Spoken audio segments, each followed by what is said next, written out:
Up next, we have 3MB standing in the ring. Heath Slater says that the Shield was supposed to be out here to talk, but that's not what 3MB does, and blah, blah, blah. Cue Shield music, cue beat down, and we're off. Yeah, you'd really think 3MB would have learned by now. Just because that one tag team said about Ryback 2 is greater than 1, and it got the entire roster rethinking, mathematics. Ryback decimated those guys, and the Shield pretty much decimated 3MB. I mean, destroyed them. Then they got in the ring, and Dean Ambrose did what you and I love him for, actually. Well, one of the things we love him for. He cut a promo. And he cut an amazing promo, to be specific. Yeah, he said, the Shield were dominant. The Shield will no doubt go down in the history books as one of the greatest factions in history. But unbeknownst to us, we had a cancer in our midst, and that cancer was Seth Rollins. And his diction, his everything, his delivery, his facial expressions, Yes. his emotiveness. Dean Ambrose was at his best tonight. Dean Ambrose is an absolute king waiting to happen. Yeah, no, and you and I have been saying this really since day one. I think even before the Shield debuted, because Ambrose would come up in conversation because you were so eager for his debut. You had showed me his work in FCW, and I realized, holy crap, we have a top heel potentially on our hands. And I didn't realize it before, but we very well might also have a potential top babyface on our hands, for God's sakes. In the current landscape, Ashton, who the hell knows? Like, I wouldn't even turn down that idea. I think that is a viable idea. And Dean Ambrose, to me, tonight, with his mic work, demonstrated why I would never take back that investment and why I don't think I was a mistake in co-signing onto it with you, because he really shined here. Yeah, he was phenomenal here. Dude, my favorite part of this whole promo was he gets done talking about Rollins, and he basically says that, yeah, we're going to listen to what you have to say later. We're going to listen to every word that you have to say that Triple H already put in your head, and then we're going to beat the hell out of you. And when he said that, he got this angry face, and he literally slapped his own microphone out of his hands. Before that, I'd be remiss if I didn't mention my favorite part of the Dean Ambrose promo, because this is why I love Dean Ambrose. This is why I feel like when given the platform and given the chance for growth, I think when we look back on Dean Ambrose's career, a lot of people, and I kid you not, you've made bold claims before, this is mine when it comes to Ambrose, I think people will put Dean above Mick Foley in terms of that psychotic character and those psychotic type promos, because what I loved about this one absolutely was just hanging at the edge of my seat. He gets descriptive with how he is going to beat down Seth Rollins. He says, I'm going to take your ear, I'm going to rip it off, and I'm going to place it, I'm going to throw it away, throw it right in front of you. What he said about the nose, he says, I'm going to rip off the nose, I'm going to put it where your ear used to be, and I say used to be because, again, I'm going to rip that off. Then he says, I'm going to take your hair, I'm going to rip your ratty hair out, just rip it out, and I'm going to stuff it down your mouth because there will be plenty of room because you'll have no teeth left. And he pretty much goes in vivid detail how he is going to incur his wrath upon Seth Rollins, and I love it because this is the Dean Ambrose we need. Awesome. Absolutely. Yeah, he was awesome. So, and it gets better, actually. Like, I mean, don't get me wrong. Ambrose was absolute king tonight, but Reigns surprised me with his talking ability tonight. He actually did quite well. He says that Seth committed the most unforgivable sin. Well, first of all, he calls Rollins the scum of the earth, which was awesome. But then he said there are 3 things that you don't do in life. You don't tug on Superman's cape, you don't piss in the wind, and you don't stab your brother's backs. And then he starts ripping on Randy Orton and Triple H, says that, what did he say about Randy Orton? He said Randy Orton. Oh, he said he thinks he's the face of the company, but he's going to make him the ass of the company. That was awesome. And then he said when he's done with Orton, he's coming for Triple H. And he calls himself the King of Kings. Well, guess what? We're going to have our own little Game of Thrones. And believe that. And then he throws the mic behind him. It was so good. Because as I said last episode, microphone, it's irrelevant. I know, he keeps doing it. But yeah, dude, like, and another thing, you can tell whether I like it or not, because I do think the other members of the Shield, namely, Seth Rollins when he was there and Dean Ambrose, deserve more love from the crowd. The crowd is all over Roman Reigns. Dude, yeah. as soon as the microphone got in his hands, people were freaking out. Yeah. I mean, when he speared Heath Slater, during that whole assault and he came down the ramp, there were Roman Reigns chants. And yeah, Roman Reigns did deliver on his mic work tonight, which makes me perfectly okay with this push because I actually felt like Roman Reigns' mic work was one of his weakest aspects, and I feel like he's slowly but surely like getting better to where I enjoy hearing what he has to say on the mic. Plus, he's fun in the ring. I don't know how that'll be when he goes solo, if maybe we'll see more and more blind spots and stuff, that maybe working with a team, they accentuated the positives but hide the negatives, but that'll just have to come in time. Both of these guys killed it on the mic tonight. Loved both of their promos. Believe that, and I still believe in the Shield. I don't even know if we should still call them the Shield, though, because, like, the Shield was all three of them. Right. I don't know. Maybe they'll rename themselves. I think they'll still keep the Shield thing going. But yeah, they owned it tonight for sure. Yeah. Delta, Omega, something. I feel like we should call them Sword now, but I don't know how that would work. I feel like that was... I feel like there was a group that we did refer to as the Sword because they beat the Shield. Was there? Team OP, maybe? Maybe Team OP, yeah.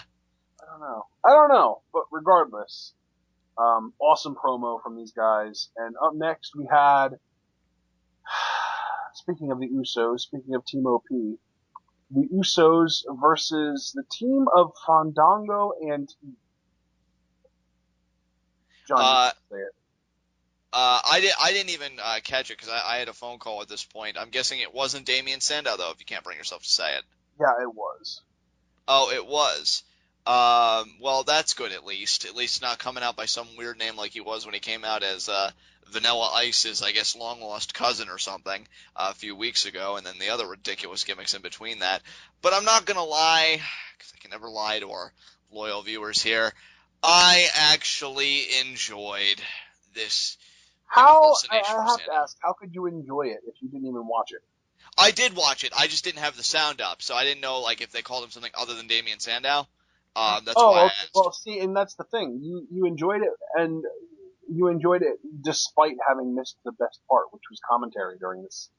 Oh, I'm guessing JBL had some classic one-liners. JBL was hilarious during this. That's He's an interpretive dancer, Michael.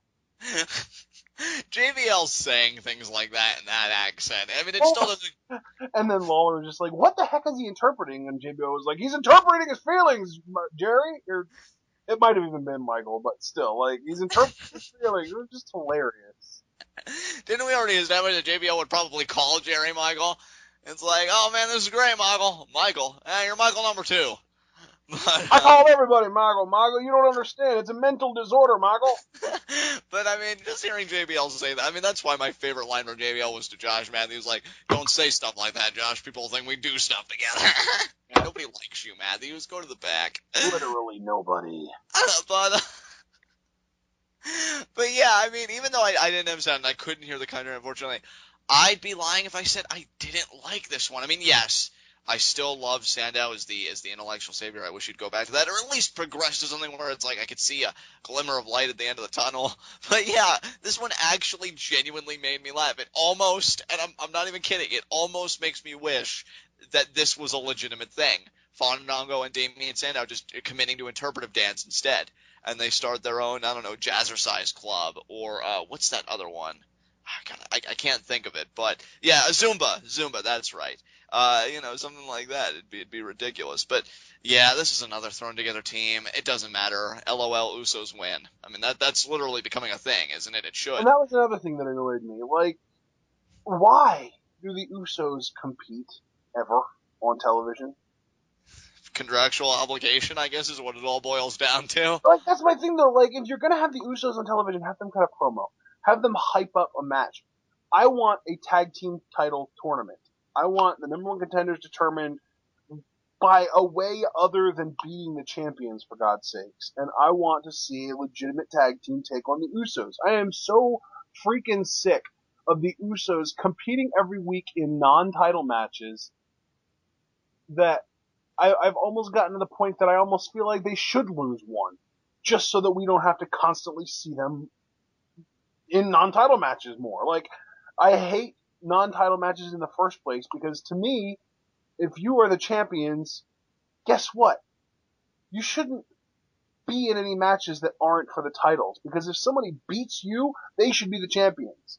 But the Usos are only in non-title matches now. It's ridiculous. Yeah, it really is an interesting dynamic because I've told you before, Ashton, that I read online like so many fans that think it hurts the credibility of the championships when you have champions lose title matches so often, as is more common now with mid-card champions, and even that's getting better if you look at Sheamus and I guess most of Barrett's matches. Uh, but it seems really prevalent in the tag titles that they're consistently winning now, which I think to a lot of people would be a good thing because it says, hey, our champions are strong, but is there such a thing as too strong? And you and I, and I'm sure many other wrestling fans would say, heck yeah, there's such a thing as too strong. And I do think the Usos are close, if not completely just crossed that threshold. Um, so yeah, I mean, I would love to see a tag team tournament, like you said, to set up contenders. I would love those contenders to be the Ascension because at this point in time, the Ascension to me are the only team I can think of that would have a legitimate claim to being able to say that we could dethrone the Usos in a 2-on-2 matchup. Yeah, I mean, and don't get me wrong, I love the Ascension, but you almost have to wonder if the WWE intends on pulling them up from NXT into the main roster at all. It's been so, like, do you realize Conor O'Brien has been on, I should just say in developmental, because I was going to say NXT then FCW, but in developmental for like 4 years now, and Rick Victor has probably been there for at least 3. Like, these guys are so ready, especially Victor. Like, I love that they have the dynamic that they do, where one of them is just this pure powerhouse who dominates, and the other one is a powerhouse through technicality. But if I had to sacrifice one of the two, it would be Conor O'Brien, because Victor is, he's got the ability of Tyson Kidd, but he has a better look and slightly more charisma. Yeah, I would agree with that. I like Victor. In fact, if he would keep the Ascension gimmick and just kind of refine it a bit to fit more the mold of a solo gimmick, I'd lap that up. I'd find that to be incredibly entertaining. Um, I do think the Ascension will get brought up. Actually, I'll go one step further. I could see the Ascension coming up and winning the tag titles within their first month, no later, of Dude, arriving. I want them to win their tag titles on their debut. We haven't had something like that. Well, never mind, Paige. Forgot. Yeah, see, the funny thing is, Ashton, I was getting ready to say the same thing, but the exact same counter argument popped up in my head. I'm like, man, I'd love it because you could buy them winning on their debut, right? Because they're so imposing and so intimidating. But because Paige already did it recently, yeah, I would love to see them. Honestly, because we couldn't have a debut on their first night winning it, I would love to see the Usos because they're so OP. Um, go through like a tag team turmoil or some type of gauntlet, and then Vicky or hell, maybe even the Authority, because maybe the Usos, because they've stood by John Cena. John Cena's now showing resistance to the Authority. They come out after assuming full power, let's say, because after Vicky's flub tonight, something happens in the future, she gets fired, and they say, oh, Usos, we forgot to tell you, there's one more team. Cue Ascension's music, they steamroll them, they win. Right. That would be great. Another possibility would be to debut them in a tournament. Like, Alexa Bliss just debuted in a women's title #1 contender tournament. Do the same thing with the Ascension on the main roster. Yeah, I think that'd be a great way to introduce them, because especially in the tournament format, they wouldn't necessarily have to win the tournament, because Alexa Bliss certainly didn't, but I think it's a great forum Oh, for but them I to would really have them. showcase their skill. I would have them win the tournament and win the titles immediately. Oh yeah, I would really boost them up and make it clear that they are, imposing, intimidating heels, because They personally, could even have Michael Cole acknowledge the fact that they haven't lost on NXT in how many freaking months. right, yeah, You would have to absolutely. strip them of the tag team titles on NXT. Because I should make a correction from a statement I made earlier. I said that the Ascension was the only team that I could buy beating the Usos. There is only one other team, and that is the Wyatt family. But the thing with that is, I don't see them getting a shot. And honestly, if they do soon, I could see the Usos coming out on top still with the titles. Dude, I feel like the Wyatt family got nerfed so hard when they got called up to the main roster. Like what do you mean? Do you know what Just nerf means? no, I do not. Okay, so you know how we call things OP? Yeah. Well, if something is OP in a video game, it gets nerfed to get brought back down to earth. Okay. It's like a term that, because like a Nerf football is like a soft, foamy version of the real thing. Right. So if something gets nerfed, it's like they get weakened and watered down and made less intimidating, threatening, whatever you want to call it. I feel like the Wyatt family has been devalued, maybe, or booked to look less credible on the main roster. Like, they were killers. They were unfreaking stoppable when they were in NXT. And now all of a sudden they come to the main roster and they can't even beat the freaking Usos? Are you kidding me? Yeah, you do have a legitimate point there, because even if you want to look back to the night where Bray Wyatt cut his infamous Bring Down the Machine promo in NXT, like as his goodbye, the Wyatt family did have a match against two guys who I can't even recollect who they were, but they steamrolled them. The match couldn't have been any longer than a minute, 2 minutes tops. I mean, it was just something, they went in, they got the job done, Bray cut his promo, they left. It was that simple. Yeah, they And dominated. Like, they killed everyone. They even beat a very credible team, in my opinion, when Cassius Ohno and Corey Graves teamed up. Like, to me, that's a credible tag team. They, in order to win the titles, they beat Adrian Neville and Bo Dallas to get the titles. Like, they are dominant. And in WWE, they rarely win their matches clean. yeah, yeah, that's the thing. That's why, really, when you put it in that perspective, I guess I do go back to the Ascension. Like, I want to see the Ascension versus the Usos in a 2-on-2 basis, and I want to see them beat the Usos. Because the thing is, I went along for the ride with the Usos when they won their championships, because I thought they were very sympathetic characters. They would come close, but they'd always, just that brass ring would always slip out of their fingers, and it was a great story. I laugh those kinds of stories up. I love them. But now that they're the champions, I feel like they lost that vulnerability, and that's a mistake. Because even Bryan, like, yeah, he would come out victorious, but I think Bryan always had that capability of looking vulnerable, of looking like he could lose, of looking like he'd get knocked back down from the mountain and take a very steep fall. I don't think the Usos possess that quality as champions, and that's what's hurting the quality of their reign overall, at least in my eyes.